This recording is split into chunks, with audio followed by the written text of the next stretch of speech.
Hello नमस्कार दोस्तों, आप सभी का स्वागत है एजुकेंटल के नए वीडियो में। आज हम बात करेंगे शेयर मार्केट के बारे में कि शेयर मार्केट होती क्या है, ये कैसे वर्क करती है, ये कितने प्रकार की मार्केट है इंडिया के अंदर और इसकी शुरुआत कैसे हुई। सबसे पहले हम समझते हैं कि शेयर मार्केट होता क्या है। अगर हम शेयर मार्केट को कुछ आसान शब्दों में समझें कि शेयर मार्केट क्या होती है, तो शेयर मार्केट को हम आसान शब्दों में समझ सकते हैं एक प्रकार की मंडी। अगर हम एक छोटा सा एग्जाम्पल लेते हैं सब्जी मंडी का। सब्जी मंडी में क्या होता है कि आप जाते हैं, सब्जी खरीद भी सकते हैं वहाँ पर और सब्जी बेच भी सकते हैं। मंडी के अंदर यही होता है, या तो आप खरीद सकते हैं या तो आप बेच सकते हैं। वहाँ पर एक बायर होगा और एक सेलर होगा। तो मंडी क्या करती है, मंडी एक ऐसा प्लेटफॉर्म प्रोवाइड कर रही है जहाँ पर जाकर के आप सब्जी खरीद सकते हैं और सब्जी को बेच सकते हैं। ऐसे ही एक शेयर मार्केट है जो एक प्लेटफॉर्म प्रोवाइड करता है लोगों को, जहाँ पर आप जो भी प्राइवेट कंपनियां हैं, लिस्टेड हैं, जो भी कंपनियां हैं, जो भी एसेट्स हैं, उनको आप खरीद सकते हैं और उनको आप सेल कर सकते हैं। तो शेयर मार्केट बेसिकली से दो लोगों का एक ग्रुप समूह होता है जहां पर एक बायर होता है और एक सेलर होता है। इन दोनों को कनेक्ट करने का काम जो करती है वो मार्केट करती है। ठीक है, तो अब शेयर मार्केट की शुरुआत कब हुई इंडिया में? अगर हम बात करें शेयर मार्केट की जो शुरुआत हुई इंडिया में, वो 18वीं सदी में हुई थी। और सबसे बड़ी बात है कि जब इंडियन स्टॉक मार्केट की शुरुआत हुई वो एक बरगद के पेड़ के नीचे हुई थी। आपको ये सुनने में अजीब लगेगा कि जब ट्रेडिंग की शुरुआत हुई मुंबई के अंदर एक विशाल बरगद के पेड़ के नीचे थे। कुछ लोग ना वहाँ पर कपास की ट्रेडिंग किया करते थे, कपास की ट्रेडिंग के लिए आपस में मिलते थे। इसके कारण वहाँ पर, क्योंकि वहाँ पर मिलने का एक रीज़न और था कि वहाँ पर जो पोर्ट थे मुंबई के वो उसके पास थे, तो वहाँ पर काफ़ी लोग व्यापार के माध्यम से मिलते रहते थे, जिससे काफ़ी वस्तुओं का वहाँ पर ट्रेड होता था। 1850 में ऐसी शुरुआत हुई इस कंपनी के बाद रुचि दिखाई लोगों ने कि यहाँ पर जाकर के सिक्योरिटीज़ का हम कर सकते हैं। सिक्योरिटीज़ क्या होती हैं कि जैसे बॉन्ड होते हैं, गवर्नमेंट बॉन्ड होते हैं, सिक्योरिटीज़ होती हैं जिनको लोग खरीदते हैं, बेचते हैं। तो ये सारी चीज़ें अब यहाँ से स्टार्ट कर रहे थे। इसके बाद अगर हम बात करते हैं कि सबसे पहले ये इंडियन स्टॉक मार्केट के अंदर अगर आपको ट्रेड करना है तो एक्सचेंजेस क्या होते हैं, एक्सचेंज कौन कौन से हैं? बॉम्बे स्टॉक एक्सचेंज, दूसरा है NSE, नेशनल स्टॉक एक्सचेंज। इसके अलावा भी काफ़ी सारे एक्सचेंजेस थे इंडिया के अंदर जो अब मेनली यूज नहीं होते हैं, जैसे कि कलकत्ता का एक स्टॉक एक्सचेंज था, मद्रास का स्टॉक एक्सचेंज था। ऐसे काफ़ी सारे स्टॉक एक्सचेंजेस थे जो मार्केट के अंदर थे। लेकिन अभी इस समय मेनली जो यूज होते हैं वो बॉम्बे स्टॉक एक्सचेंज होता है और नेशनल स्टॉक एक्सचेंज होता है, जिसके अंदर जो भी कंपनियाँ लिस्टेड हैं उनके अंदर आप ट्रेड कर सकते हैं। मान लीजिए बॉम्बे एक्सचेंज के अंदर 5000 से ज़्यादा कंपनियाँ लिस्टेड हैं, तो वहाँ पर जाकर के आप उन कंपनियों के शेयर्स को आप खरीद सकते हैं और बेच सकते हैं। तो ये जो प्लेटफॉर्म प्रोवाइड करती है वो स्टॉक मार्केट करती है। उसके अंदर एक्सचेंजेस होते हैं जहाँ से आप जाकर के खरीद सकते हैं और उसको बेच भी सकते हैं। ठीक है, ये स्टॉक मार्केट एक इस प्रकार से वर्क करती है। और स्टॉक मार्केट के अगर हम टाइप्स की बात करेंगे, स्टॉक मार्केट कितने प्रकार की होती है, तो स्टॉक मार्केट के ना दो प्रकार हैं। एक्चुअली मार्केट के दो प्रकार होते हैं, एक प्राइमरी मार्केट होता है, दूसरा सेकेंडरी मार्केट होता है। और प्राइमरी मार्केट और सेकेंडरी मार्केट में डिफरेंट क्या होता है कि प्राइमरी मार्केट में जब कोई भी स्टॉक मार्केट के अंदर या शेयर मार्केट के अंदर कोई भी कंपनी अपना शेयर लेके आती है तो पहले वो प्राइमरी मार्केट में आती है। प्राइमरी मार्केट में IPO लॉन्च होता है। IPO का मतलब क्या होता है? Initially public offering. IPO के माध्यम से वो प्राइमरी मार्केट में आता है जहाँ से फंड रेस करता है। इसके बाद उसकी लिस्टिंग होती है शेयर्स के रूप में, जिसे हम सेकेंडरी मार्केट कहते हैं। ठीक, तो IPO के बारे में कि हम अलग से अपना वीडियो लेके आएंगे कि IPO होते कैसे हैं, इन पे हम कैसे इन्वेस्ट कर सकते हैं और इनसे हम कैसे प्रॉफिट जनरेट कर सकते हैं।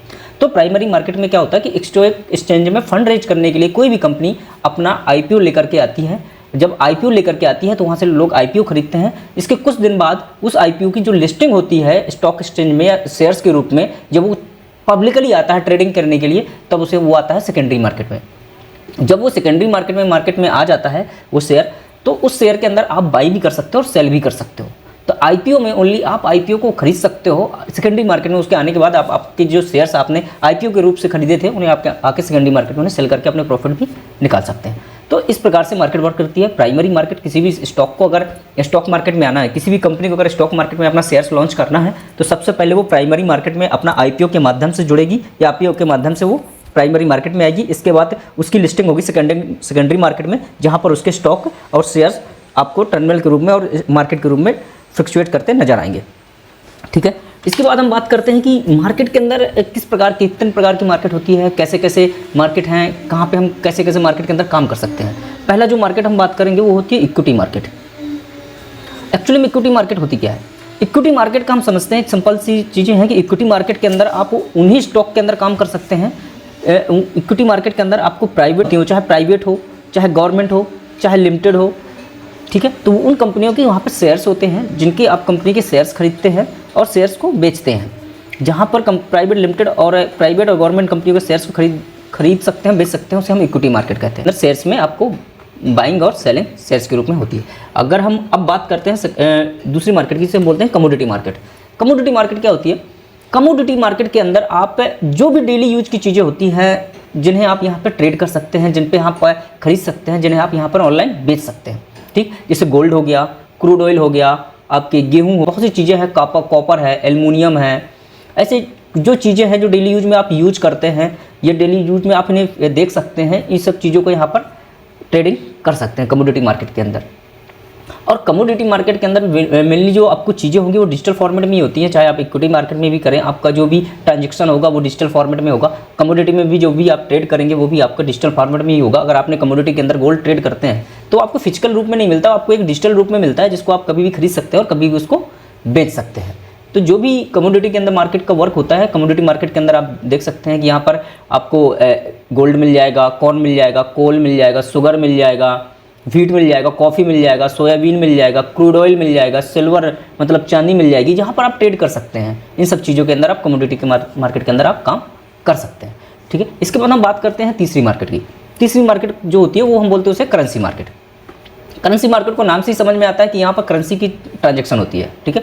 अब करेंसी मार्केट के अंदर जो हम ट्रेड करते हो क्यों होती है? देखिए, करेंसी मार्केट के अंदर ट्रेडिंग कैसे होती है? जैसे मैं मान लीजिए इंडिया से हूँ, अब मुझे किसी और देश में जाना पड़ा, मान लीजिए मैं यूएसए गया, मेरे पास तो आईएनआर है, मैं वहाँ आईएनआर लेके जाऊँगा तो यूएसए में कुछ भी चीज़ मैं परचेस नहीं कर सकता, क्योंकि वहाँ की जो करेंसी है वो डॉलर है और डॉलर मुझे लेना पड़ेगा। मैं डॉलर से ही वहाँ पर जो भी ट्रांजेक्शन, जो भी परचेसिंग कर सकता हूँ वो डॉलर के रूप में कर सकता हूँ। तो मैं क्या करूँगा, मुझे एक एक्सचेंज की जरूरत पड़ेगी जहाँ से मैं जा करके आईएनआर से डॉलर कन्वर्ट करूँगा। जब मैं आईएनआर से डॉलर को कन्वर्ट करूँगा, वहाँ पे एक ट्रांजेक्शन होगा, मैं आईएनआर से डॉलर खरीदूंगा। उसी ट्रांजेक्शन को हम करेंसी मार्केट के माध्यम से करते हैं, उसी ट्रांजेक्शन को हम करेंसी मार्केट के अंदर करते हैं। क्योंकि देखो, मार्केट के अंदर क्या होता है, एक चीज़ खरीदी जाती है और एक चीज़ बेची जाती है। तो मैं यहाँ पर क्या कर रहा हूँ कि मैं आईएनआर से डॉलर खरीद रहा हूँ। यहाँ पर जो प्रोडक्ट है वो भी करेंसी है और जिससे मैं ले रहा हूँ वो भी एक करेंसी है, मतलब कि ठीक। तो यहाँ पर करेंसी मार्केट के अंदर आप करेंसी के अंदर ट्रेड कर सकते हैं। अगर इंडिया की बात करूँ तो USD INR, GBP INR, JPY INR, ऐसे कई सारे पेयर हैं जिनके अंदर आप काम कर सकते हैं। इसी के अंदर आता है फॉरेक्स मार्केट। फॉरेक्स मार्केट के अंदर आपको 64 पेयर मिल जाएंगे अलग अलग कंट्रीज़ के, जिनके अंदर आप ट्रेडिंग कर सकते हैं। इसके बाद हम बात करते हैं कि इंडियन स्टॉक मार्केट के अंदर सेबी क्या होती है। कई लोगों ने नाम सुना होगा सेबी के बारे में बहुत सारे लोग बात करते हैं कि सेबी होती क्या है और ये क्यों लाई गई मार्केट के अंदर। देखिए, सेबी का जो मतलब होता है वो security exchange board of India, security and exchange board of India. इसमें इसकी जरूरत क्यों पड़ी? ये एक्चुअली में फाउंडेड 1988 में की गई थी और इसको पूरी तरह से पावर दिया गया 1992 में। आपको याद होगा कि 1991-92 में एक बहुत बड़ा स्कैम हुआ था, जिसे हम हर्षद मेहता स्कैम के बारे में जानते हैं। उस स्कैम के बाद सेबी को पूरी तरह से एक स्वतंत्र बॉडी के रूप में मार्केट में रखी गई।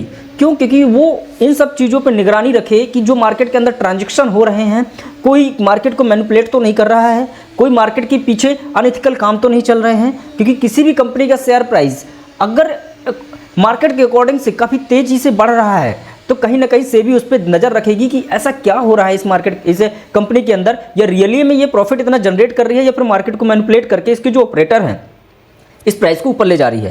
तो इन सबको कंट्रोल करने के लिए, यहाँ पे जो ट्रांजैक्शन है उनको सबको कंट्रोल करने के लिए, किसी भी रिटेलर को लॉस ना हो या फिर किसी भी ट्रेडर का पैसा ब्लॉक ना हो, उन सब पे नज़र रखने के लिए सेबी का गठन किया गया। और आज सेबी ऐसे बहुत से अनएथिकल कामों पे लगाम लगा रखी है मार्केट के अंदर। ऐसे जो फ्रॉड होते थे, वो बहुत सारे चीज़ों के अंदर जो फ्रॉड चलते थे वो बहुत कम हो गए हैं जब से सेबी मार्केट के अंदर आया है। तो सेबी का एक बहुत बड़ा रोल है स्टॉक मार्केट के अंदर कि मार्केट में कोई भी अनएथिकल काम ना हो, ठीक है। तो सेबी अभी मार्केट में बहुत अच्छे। वीडियो अच्छा लगा हो तो लाइक एंड शेयर जरूर करें दोस्तों। नमस्कार।